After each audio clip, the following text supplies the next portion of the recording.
Welcome to my channel once again. मेरा नाम है गैरी। आपका एक बार मेरे चैनल पर दिल से स्वागत है। आज का एपिसोड चाय विद गैरी और आज है आपके हरियाणा का बेटा। जी हाँ, ये आपका खुद का बेटा है और ये सोनीपत से है और इनका नाम है कुलदीप चौहान। और ये आज आपको स्टोरी बताएंगे और बहुत खुलकर बताएंगे कि ये कनाडा के रिफ्यूज़ल भी हैं, ऑस्ट्रेलिया में इनका काम नहीं बना है, पर आपको बताना चाहते हैं एक एज ए भाई बनकर कि डरिए मत, यूके बिंदास होकर। इवन के इन भाई साहब के रिफ्यूज़ल भी हैं और दोनों कंट्रीज से बेचारे धक्के खा कर यूके आए हैं। Welcome to my channel once again. मेरा नाम है गैरी। आपका एक बार फिर मेरे चैनल पर दिल से स्वागत है। आप लोगों ने बहुत रिक्वेस्ट की गैरी सर वीडियो बनाई कैसे हम लोग यूके से कनाडा मूव आउट कर सकते हैं जब हमारे पास टियर 2 की जॉब नहीं होती, जब हमने सक्सेसफुल डिग्री यूके में कंप्लीट की है। ये बहुत इंपॉर्टेंट टॉपिक है, तो रिक्वेस्ट करूँगा सारे पेरेंट्स को, रिक्वेस्ट करूँगा स्टूडेंट्स को, तो प्लीज़ इस वीडियो को ध्यान से देखिए और डरना नहीं है आपने।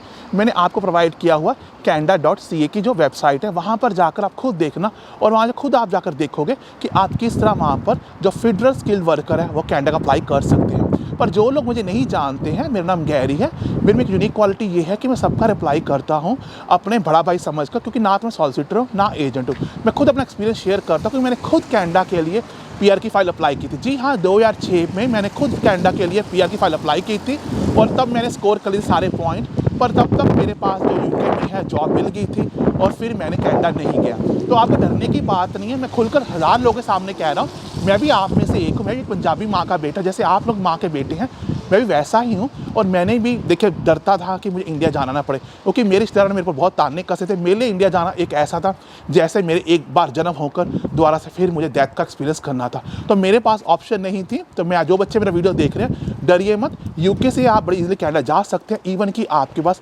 कनाडा की जॉब ऑफर भी नहीं है। पर इसके लिए आप कुछ पॉइंट्स मैं जो आपको बताने जा रहा हूँ, उसके बाद मैं आपको जो कनाडा गवर्नमेंट की जो वेबसाइट है वहाँ पर लेकर जाऊँगा। आप खुद वहाँ पर जाकर जब देखोगे आपको बहुत सारा कॉन्फिडेंस आएगा। पर जो लोग नए हैं मेरे चैनल पर, देखिए वीडियो को दिल खोल के लाइक करना। ये वीडियो मैंने यूनिक टॉपिक पर बनाया है ताकि आप लोग पता लग सके कि आप भी कनाडा जा सकते हैं without paying any money to any agent. तो मैं प्रॉमिस कर लेता हूँ आप लोगों से, जो भी लोग मेरा वीडियो देख रहे हैं, चैनल को सब्सक्राइब भी कर लीजिए और यार वीडियो को लाइक भी कर लीजिए। यार मेरे चैनल पर जो लोग वीडियो देखते हैं सिर्फ 25% लोगों ने ही सब्सक्राइब किया हुआ, 75% लोग आते हैं, देख कर चले जाते हैं और इवन लाइक भी नहीं करते हैं। ये मैं नहीं कह रहा, ये यूट्यूब का डाटा कह रहा है। तो गाइस प्लीज़ दिल खोल के लाइक कीजिए। चलिए बात करते हैं आज के टॉपिक पर। सबसे पहले आपको बताना चाहूँगा कि जो आज कनाडा का है, इसके लिए एक पॉइंट याद कीजिए, 67। और जो कनाडा के लिए अगर आपको पीआर है यूके से, उसके लिए आपको 6 फैक्टर्स हैं।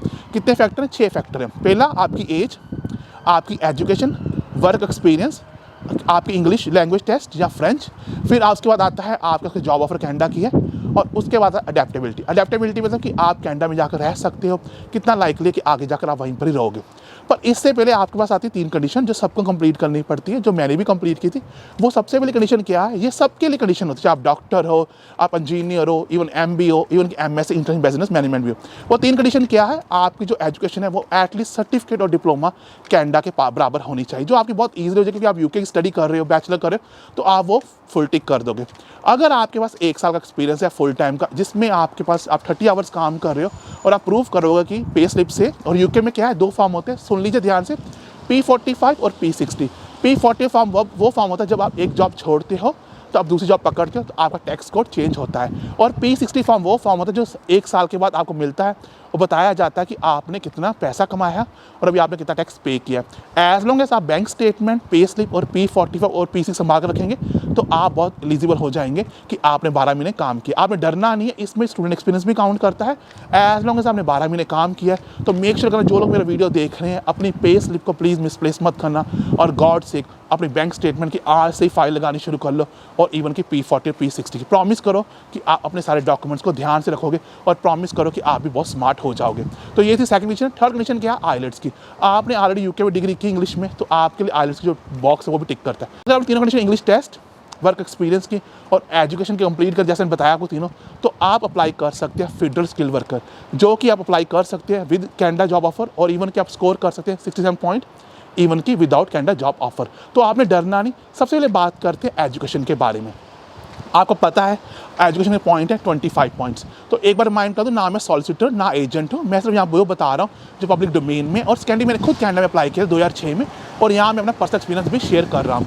तो जो 25 पॉइंट है उसमें PhD को मिलता है 25 पॉइंट, चाहे मास्टर्स हैं, चाहे MB हैं, चाहे आपने MSc इंटरमीडिएट मैनेजमेंट की हुई है, या आपने MSc इकोनॉमिक्स में, साइबर सिक्योरिटी में, तो आप लोग स्कोर करोगे 23 पॉइंट। कि अगर आप ग्रेजुएट में हो, जैसे आपने बीए की हुई है या आपने बीटेक की हुई, बीएससी करोगे यूके में, तो आप स्कोर करोगे 21 पॉइंट। तो ये हो गए एजुकेशन के 25 पॉइंट मैक्सिमम किसको मिलते हैं, पीएचडी के। इसके बाद हम बात करते हैं वर्क एक्सपीरियंस के बारे में। वर्क एक्सपीरियंस के पॉइंट कितने, 15 हैं। अगर आपके पास 1 साल का वर्क एक्सपीरियंस है तो आप 9 पॉइंट स्कोर कर जाओगे। अगर 6 साल उससे ऊपर है तो 15 करोगे। तो लोग ग्रेजुएट प्रोग्राम पर यूके में रहेंगे after complete their master, bachelor और पीएचडी, तो रिक्वेस्ट करूंगा प्लीज़ अपनी पेस संभालना, आप स्कोर कर जाओगे 11 point if you got 2 year work experience. अगर आपके पास 1 साल का है तब आप करोगे 9 पॉइंट। अब बात करते हैं एज के बारे में। नंबर 3 पर एज है 12 पॉइंट। अगर आपकी एज 18 से 35 के बीच में है तो आप स्कोर कर जाओगे 12 पॉइंट। अगर आपके 36 की है तो 11 करोगे। ऐसे करते करते जब 47 की एज के जो लोग हैं उनसे ऊपर है, आप लोग एज में करोगे 0 स्कोर पॉइंट। इसका बाद हमने कौन से पॉइंट डिस्कस किए, अभी डिस्कस हमने किया education point, work experience discuss किया है और किया एज का। अब बात करते हैं English test plus French language में। अगर आपके आइलेट्स में 6 बैंड है, लिसनिंग, रीडिंग, राइटिंग, स्पीकिंग में, तो आप स्कोर कर जाओगे 4 पॉइंट ईच। इसका मतलब कि आप स्कोर कर जाओगे 16 पॉइंट। अगर आपको फ्रेंच लैंग्वेज आती है और आपका आइलेट्स का स्कोर 6 है तो आप लोग क्या करोगे 20, क्योंकि आइलेट जो फ्रेंच लैंग्वेज है उसके पॉइंट स्कोर कितने चल रहे हैं, वो है 4। अगर आप आइलेट्स का स्कोर 6 से ऊपर है तो आप मैक्सिमम पॉइंट स्कोर कर सकते हो इंग्लिश और फ्रेंच लैंग्वेज में, वो है 28 पॉइंट्स। तो लैंग्वेज के पॉइंट कितने, मैक्सिमम 28, पर अगर आपका आइलेट्स का स्कोर 6 है तो आप स्कोर कर जाओगे 16 पॉइंट। अगर आपके पास जॉब ऑफर है 1 साल के कनाडा से, इसके पॉइंट भी है, इसके पॉइंट है 10 पॉइंट। आप बहुत ईजिली 10 पॉइंट स्कोर कर जाओगे अगर आपके पास कनाडा की जॉब ऑफर है। लेकिन आपको डरने की बात नहीं है। अगर आपके कनाडा के आपके पास जॉब ऑफर नहीं है तो इसके सिर्फ 10 पॉइंट है, आप बड़े ईजिली अपने पॉइंट एज से स्कोर कर जाओगे। अगर आप 18 से 35 ईयर के हो तो आप बड़े ईजी स्कोर कर जाओगे अपने एजुकेशन के और इवन वर्क एक्सपीरियंस के और इवन की इंग्लिश टेस्ट के। आपको पता है कि आपकी डिग्री यूके की है तो आपको सर्टिफाइड करना पड़ेगा कनाडा की वेबसाइट और देखना पड़ेगा कि जो आपकी डिग्री है वो कनाडा के किस लेवल की है। अब लास्ट में बचते हैं अडेप्टेबिलिटी पॉइंट। अडेप्टेबिलिटी पॉइंट वो होते हैं, अगर आपके स्पाउस के पास इंग्लिश और फ्रेंच है तो आप 5 पॉइंट कर लोगे। अगर आपकी आंटी अंकल दूर के जो 18 साल से ऊपर रहते हैं तब भी आप 5 पॉइंट स्कोर कर जाओगे। अगर आपने कनाडा में स्टडी की है, आपके स्पाउस ने किया तो आप प्लीज़ जाकर गवर्नमेंट की वेबसाइट कनाडा पर देखना, आप पॉइंट स्कोर कर जाओगे उसके अकॉर्डिंगली। जो लोग मेरा वीडियो देख रहे हैं, आप डरिए मत, आप ये मत सोचिए कि यूके से कनाडा जाने के लिए हमारे पास जॉब ऑफर चाहिए। जी नहीं, इसके लिए चाहिए आपको बहुत सारे डॉक्यूमेंट्स जो आपको मैंने बताया है, और मैं सजेस्ट करूँगा प्लीज़ आप थोड़ा टाइम स्पेंड कीजिए। कनाडा की जो वेबसाइट है गवर्नमेंट की, उसका लिंक मैंने दिया हुआ है, वहाँ जाइए, उसको बाइबल के साथ ट्रीट किए। वो आपको एक स्टेप बाय स्टेप बताएंगे कि आपने कौन कौन से डॉक्यूमेंट्स अरेंज करने हैं और आप किस तरह फीडर स्किल वर्कर अप्लाई कर सकते हो। चलिए चलते हैं कनाडा की वेबसाइट पर, वहाँ जाकर देखते हैं कि इन सारे पॉइंट्स का क्या क्या आ गया। पर सॉरी, एक पॉइंट ऐड करना भूल गया, वो है आपकी जॉब कैटेगरी। वो होती है 0AB। 0 मतलब अगर आपको मैनेजर एक्सपीरियंस है, जैसे आप रेस्टोरेंट मैनेजर हो तो आप आओगे 0 में। अगर आप प्रोफेशनल हो, जैसे IT हो, इंजीनियर हो, MBA की हुई, तो आप आओगे कैटेगरी A में। अगर आप वेल्डर हो, प्लम्बर हो, इलेक्ट्रिशियन हो तो आप आओ कैटेगरी B में। तो आपको पता होना चाहिए, जाइए गवर्नमेंट की वेबसाइट पर और फाइंड आउट कीजिए कि जो आपकी जॉब है, टाइटल है या डिस्क्रिप्शन है, वो किस कैटेगरी में, देखो 0 में आ रही है, A में आ रही है या B में आ रही है, ये भी आपको फाइंड आउट करना है। और सारे लोग अप्लाई कर सकते हैं जो मैंने फीडर स्किल वर्कर का आपको बताया है। चलिए चलते कनाडा की वेबसाइट और देखते हैं कि वहाँ पर किस तरह एक्सप्लेन किया गया हुआ फीडर स्किल वर्कर को आप भी अप्लाई कर सकते हैं यूके में, जब यहाँ पर आप स्टडी अपनी कंप्लीट करते हो एज पर यूके लॉ। दोस्तों, जैसा कि मैंने आपको बताया, इसका लिंक मैंने दिया। canada.ca जो है ये गवर्नमेंट की कनाडा की वेबसाइट है, यही ट्रस्टवर्दी है मेरे दोस्तों। आपने इसी पर देखना है, इसी कारण आप फ्रॉड से बच सकते हैं, एजेंट से। तो आपने किसी को पैसा नहीं देना, आप टाइम स्पेंड करना है। अब बात करते हैं आप एलिजिबल कैसे हो फीडर स्किल वर्कर के लिए, जिसकी आगे भी कैटेगरी बताऊंगा कौन सी जॉब आपकी फिट करती है। पहले आपको बताना चाहूंगा, इसके लिए आपको 6 फैक्टर्स होते हैं। First, as. सेकंड, एजुकेशन मेरे दोस्त। Work experience, whether you are valid job offer, English or French language, adaptability, how well you are likely to settle there. These factor are a part of hundreds के score होते हैं और तुझे score करना है मेरे भाई 67। कितना करना है? 67। अब क्लिक किया 6 सिलेक्शन फैक्टर पर, जिसको बोलते हैं federal skill worker programme express entry. You must score 67 और अबव। आपको 67 और अबव करना पड़ेगा। अगर आपका स्कोर 67 से नीचे है, आपको लैंग्वेज इंप्रूव करनी है, कंप्लीट कोई और डिग्री करो, डिप्लोमा करो, सर्टिफिकेट करो या रिसीव करो कोई एम्प्लॉयमेंट की कनाडा के लिए। चलिए देखते हैं, आप लोग 67 पॉइंट स्कोर कर सकते हैं, इवन कि आपके पास जॉब ऑफर भी नहीं है। तो जो लोग मेरा वीडियो देख रहे हैं, आपने डरना नहीं है। आपने ये नहीं सोचना कि मेरे पास जॉब ऑफर नहीं है, आप स्टिल माइग्रेट कर सकते हो। इंडिया, पाकिस्तान, बंग, नेपाल, मैं बैठा हूँ इंग्लैंड में 18 साल से, गैरी भाई बता रहे हैं, एज लॉन्ग एज आप 67 पॉइंट स्कोर कर रहे हो और आप अपना वीजा एक्सप्रेस एंट्री में डाल सकते हो। लैंग्वेज स्किल्स के 28 पॉइंट्स आउट ऑफ 100 आपको पता रिटर्न, रीड, लिसन और स्पीकिंग होती है। इसे बहुत क्लियरली बताया गया है कि आपके पास इंग्लिश और फ्रेंच होनी चाहिए। इंग्लिश होगी तो 24 पॉइंट्स मिलेंगे, अगर फ्रेंच है तो आपको 4 मिलेंगे, जैसा कि इसमें क्लियरली बताया गया। अगर आपकी CLB लेवल 7 जिसको हम IELTS 6 बोलते हैं, तो आप 4 पॉइंट स्कोर करोगे सब में से। फॉर एग्जाम्पल आप IELTS स्कोर 6 है, आप करोगे सीधे 4 चौका 16। अगर 6 से ऊपर है तो 5 करोगे 20, तो 24 पॉइंट आप स्कोर करोगे फर्स्ट लैंग्वेज जो इंग्लिश है, और 4 पॉइंट आप स्कोर कर जाओगे कि अगर आपकी सेकंड लैंग्वेज जैसे कोई होती है फ्रेंच है, तो आपके पास अगर फ्रेंच लैंग्वेज है एटलीस्ट CLB 5 जो कनाडा में 5 है, तो आप स्कोर जो करोगे 4 पॉइंट। तो मेरे भाई बहन जो वीडियो देख रहे हैं, जिनकी वाइफ पढ़ी लिखी है, जो जिनके हस्बैंड पढ़े लिखे हैं, जो खुद डिपेंडेंट बन, उनकी अगर वाइफ IELTS का स्कोर 6 कर लेती है या अबव करती है, तो बड़े आराम से आप 16 से लेकर 20 स्कोर कर जाते हो। अब बात करते हैं एजुकेशन के, जो 25 पॉइंट है। एजुकेशन के 25 पॉइंट है, लेकिन आपको मेक श्योर करना पड़ेगा कि जो आपकी एजुकेशन है उसको आपको ECA से मैच करना पड़ेगा। फॉर एग्जांपल आपने इंडिया में कोई कोर्स किया है, तो आपको मेक श्योर करना पड़ेगा, आपको स्कोर करना पड़ेगा एजुकेशन क्रेडिट असेसमेंट में जाकर कि आपके कितने पॉइंट्स बनते हैं। आइए अब देखते हैं कि आप 25 पॉइंट कैसे स्कोर कर सकते हैं एजुकेशन के लिए। इसको बोलते हैं education credit assessment ECA for express entry. इसमें बताया गया था कि आपको ढूंढना पड़ेगा कैसे करते हैं। बैचलर डिग्री है, अगर बैचलर डिग्री आपने की है, आप सर्टिफाइड कर सकते हैं कनाडा से, आपको 21 पॉइंट मिलेंगे। Applied bachelor degree with a focus in area concern 21 degree, associate degree 19 point मिलेंगे। बैचलर ऑफ लॉ जिन लॉ किया हुआ है 23 मिलेंगे। बैचलर टेक्नोलॉजी डिग्री की विद ए फोकस 21 मिलेंगे। तो गैस आपको सारा एक फिल्टर आउट करना है किस तरह आप स्कोर कर सकते हो। अगर आपने मास्टर की है, मानते मास्टर, MBA के 23 पॉइंट है, जो बच्चे ने MBA की हुई है, मास्टर डिग्री आपने किसी में भी की है 23, मास्टर के 23 पॉइंट है। अब बात करते हैं PhD की। अगर आपने PhD की, आपको 25 पॉइंट मिलेंगे। रफली बताया गया है जो PhD के बच्चे हैं उनको 25 पॉइंट मिलेंगे, जिन्होंने मास्टर की हुई है उनको 23 मिलेंगे, और जिन्होंने बैचलर्स की हुई है या डिप्लोमे की है उनको फाइंड आउट करना पड़ेगा कि उनको डिग्री कितनी, 21 भी है बैचलर्स के, लॉ के 23 भी है, और कुछ के 19 भी है। आपको ढूंढना पड़ेगा कि आपका कहाँ फिट बैठता है। तो आपको बैचलर डिग्री में 21 है, मास्टर्स में आपको पता है 23 है, और PhD में 25 है। तो कैसे आपने फाइंड आउट, अगर आपने BA डिग्री की और एजुकेशन क्रेडिट असेसमेंट में कर ले हैं तो आपको 21 पॉइंट मिल जाएंगे। चलिए चलते हैं, अब देखते हैं कि आप वर्क एक्सपीरियंस में कितने पॉइंट स्कोर करेंगे। जस्ट रिकैप करते हैं, Canada.ca में बड़े क्लियरली बताया गया कि आप 28 पॉइंट स्कोर कर सकते हैं लैंग्वेज में। 24 करेंगे आप फर्स्ट लैंग्वेज से, 4 करेंगे सेकंड लैंग्वेज जो कि फ्रेंच है, और एजुकेशन में 25 पॉइंट स्कोर कर सकते हैं, जिसे मेनली बताया गया बैचलर्स डिग्री आपने देखनी 21 पॉइंट है, मास्टर 23 और PhD 25 है। ये सारा कुछ पब्लिक डोमेन में आपके लिए बनाया गया है। तो अगर जो लोग कनाडा जाना चाहते हो तो प्लीज Canada.ca इसको बाइबल की तरह ट्रीट करो, क्योंकि ना मैं सॉलिसिटर हूँ ना एजेंट हूँ, या मैं हेल्प कर रहा हूँ अपने एक्सपीरियंस। 18 साल मैंने खुद इस कंट्री यूके में सीखा है एज ए फॉर्मर स्टूडेंट, और मैंने भी PR अप्लाई की थी कनाडा की 2006 में, लेकिन मैं जा नहीं पाया क्योंकि मुझे यूके की तब तक मेरा काम बन गया था, तो मैंने कनाडा की PR नहीं ली थी। तो गैस आपने डरना नहीं, आप कनाडा जा सकते हैं, इवन कि आप इंडिया से भी अप्लाई कर सकते हैं, और इवन कि आप यूके में स्टडी करें उसके बाद भी आप जा सकते हैं। चलिए अब देखते हैं अगले पॉइंट कौन से, वर्क एक्सपीरियंस के। वर्क एक्सपीरियंस के पॉइंट जो दोस्त है आपको बहुत क्लियर देखना पड़ेगा। वर्क इसके 15 पॉइंट्स हैं। फैक्टर 15 पॉइंट्स के लिए सबसे पहले बताना चाहूंगा, जो मेरे भाई बहन वीडियो देख रहे हैं उसको बोलते हैं NOC। NOC बहुत इंपॉर्टेंट है, जिसको बोलते हैं नेशनल ऑक्यूपेशन क्लासिफिकेशन। क्लिक करते हैं नेशनल ऑक्यूपेशन क्वालिफिकेशन पर। इसमें देख ये चीज बहुत इंपॉर्टेंट है, आपने देखनी है कैसे आपकी जॉब फिट कर किस तरह अप्लाई करते हैं, उसको बोलते हैं नेशनल ऑक्यूपेशन क्लासिफिकेशन। ये सबसे फर्स्ट पॉइंट है। टाइप 0 है, टाइप A है, टाइप B है, टाइप C है, टाइप D है। ये 4-5 तरह की टाइप्स है, आपको देना कैसे टाइप्स होती हैं। टाइप 0 बताएगा जो मैनेजर होते हैं, रेस्टोरेंट मैनेजर कोई दुबई में काम कर रहा है उसको बोलेंगे रेस्टोरेंट मैनेजर। जो माइनिंग मैनेजर्स हैं, शोर कैप्टन्स हैं, फिशिंग के एग्जांपल दी गई है। लेवल A में क्या आते हैं, डॉक्टर, डेंटिस्ट, आर्किटेक्ट्स जैसे इंजीनियर्स भी हो गए जो प्रोफेशनल लोग होते हैं। लेवल B में chef, plumbers, electricians. Level C में butchers, truck drivers, food and beverage services जो कि वेटर्स वगैरह होते हैं।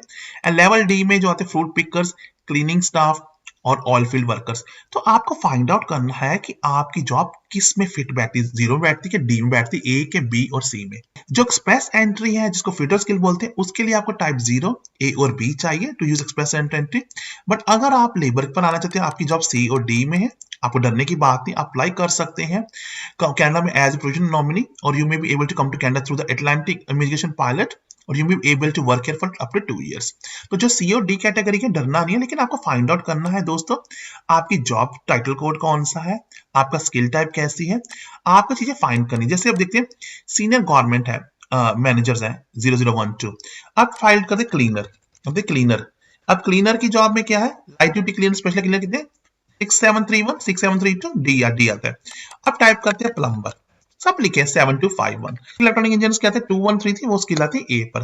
अब टाइप करते हैं नर्सिस, जो कि बहुत लोग पूछते हैं नर्स 012 ए पर आ रही है लाइसेंस नर्स की। अब टाइप करते हैं बिल्डर, होम बिल्डिंग मैनेज 0 पर आ रही है। बिल्डिंग सुपरिटेंडेंट वो लेवल डी पर आते हैं, जॉइंटर्स केयर टेकर्स होते हैं। तो कैसे आपको फाइंड आउट करना है कि आपका फिल्टर्स में स्किल कौन से थे, बहुत टफ नहीं है। अगर आप इतना पैसा लगा कर आ रहे हो कैनेडा, अगर एजेंट को पैसा नहीं देना चाहते हो, मेरे भाई बहन हो, मैं आपका बड़ा भाई हूँ, आपका दोस्त भी कह सकते हो, तो प्लीज स्पेंड टाइम कीजिए। और इसका मैं लिंक वीडियो डिस्क्रिप्शन में दिया है। अगर आपको वीडियो अच्छा लग रहा है, आपको दिल को छू रहा है, एक इंसानियत के तौर पर वीडियो लाइक कर देना।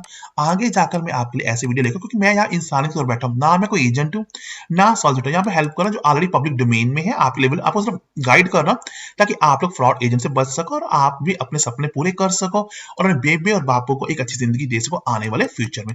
चलिए चलते हैं, अब देखते हैं कि आप वर्क एक्सपीरियंस स्कोर कैसे कर सकते हैं। अब वर्क एक्सपीरियंस स्कोर करने के लिए बताया कि आप 15 पॉइंट होते हैं मैक्सिमम। 1 ईयर का एक्सपीरियंस है 9, 2 से 3 का 11, 4 से 5 का 13 और 6 से ऊपर है 15 साल का एक्सपीरियंस है।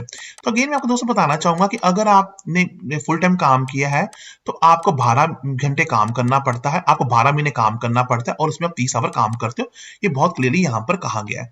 अगर आप पार्ट टाइम काम करें 15 घंटे काम करें, टॉप 24 मंथ्स आपने वहां पर काम किया है।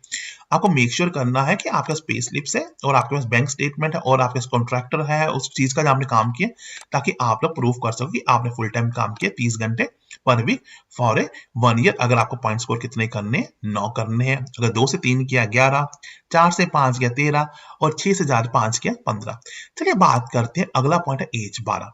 एज के पॉइंट, यूके अच्छी कंट्री है, यूके में एज के कोई पॉइंट्स नहीं है, यू ऑल आर इक्वल। अगर आप जंग हो, बूढ़े हो, you all are welcome to UK as long as आप हार्ड वर्क हो, आप यूके के लॉ को फॉलो करेंगे। पर आज हम बात करें कनाडा के बारे में, तो कनाडा में करें आपकी एज 18 से काम है 0 पॉइंट है, 18 से 35 है 12 है, 36 के 11 है, 37 के 10 है, 38 के 9 है, 39 के 8 है, 40 के 7 है, 41, 42, 43, 44, 45 और 46 से ऊपर जितने भी लोग हैं 47 से ऊपर उनके 0 पॉइंट है। तो एज के बाद बहुत क्लियरली आपको पासपोर्ट दिखाना पड़ेगा, डेट ऑफ बर्थ, तो आप एज बड़े क्लियरली प्रूव कर सकते हो। अब बात करते हैं अगर आपके पास एम्प्लॉयमेंट नहीं है और एम्प्लॉयमेंट है। अगर आपके पास एम्प्लॉयमेंट जॉब ऑफर है, आपके पास फुल टाइम काम करने का है, तो आप स्कोर कर जाओगे 10 पॉइंट। अगर आपके पास जॉब नहीं है, ऑफर नहीं है, तो बहुत इजीली आपको पता है आप स्कोर 0 करोगे, कोई टफ की बात नहीं। अब जॉब ऑफर का बहुत आपको इजीली बता दिया गया। इसके बाद लास्ट पॉइंट क्या आता है, आपके पास आता है एडेबिलिटी, जो कि 10 पॉइंट है। इसमें आपका स्पॉस और आप दोनों कॉमन लॉ पार्टनर भी कह सकते हैं, तो आप 10 पॉइंट स्कोर कर सकते हो।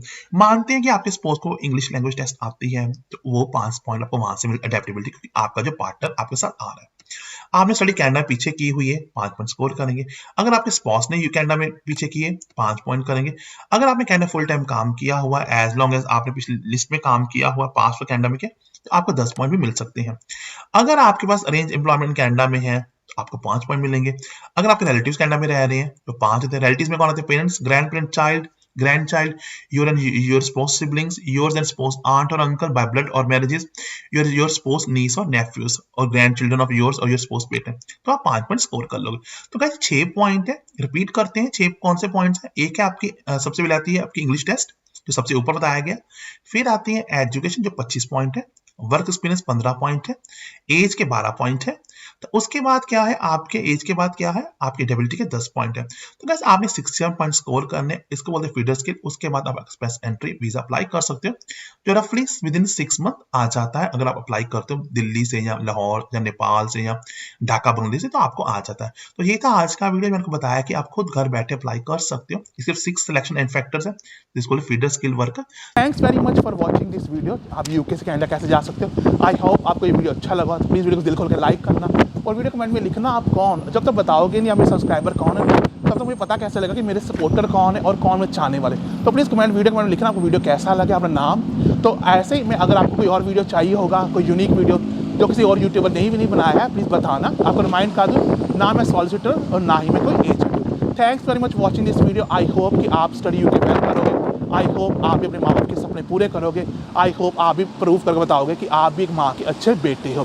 Thanks very much watching this video and I hope I will see all of you next video. On the mean time guys, आप जहाँ रहें खुश रहे, बात रहें और मेरे एक नई वीडियो की वेट करें। तब के लिए अलविदा दोस्तों। चैनल को सब्सक्राइब कर लीजिए, क्योंकि आपको पता है गैरी बाइक के पास 18 साल का एक्सपीरियंस है as a former student in this country में। वो सबको ट्रीट करते हैं एज ए फैमिली मेंबर, जैसा कि आप लोग ट्रीट होना चाहते हैं। So thanks very much for watching this video. Stay safe and blessed, and I love you all, and I will see all of you in my next video.